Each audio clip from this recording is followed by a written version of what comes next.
do you know, like, if he watched before it aired, like what his response was when the product was all, finished and polished? I have no idea. My impression, I guess, of him is that he is a dude who he tends to keep it close to the vest.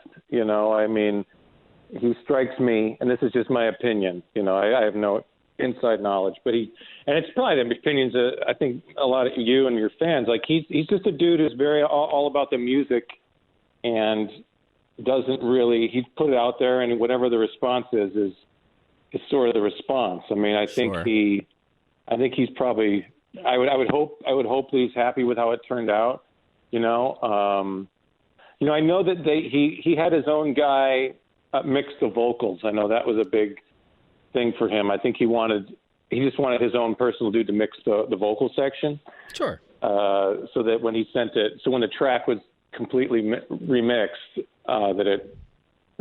had a say in that, obviously. I mean, so that was important to him. I mean, the thing, I think that, to be honest, I hear you talk about it, and then I honestly feel very similar to the way you do. Like, I mean, this is a guy who, obviously the Chinese democracy took a long time to get released. So I think in our heads, we're like, he took that long to do that. And the fact that he came in here and did this like in 2 or 3 hours and then just let it go out into the world was just shocking to me. And you know what I mean? I just didn't think that would happen. Oh yeah, that's something I didn't ask. The amount of time so only 2 and 3 hours, or 2 or 3 hours. That's wow.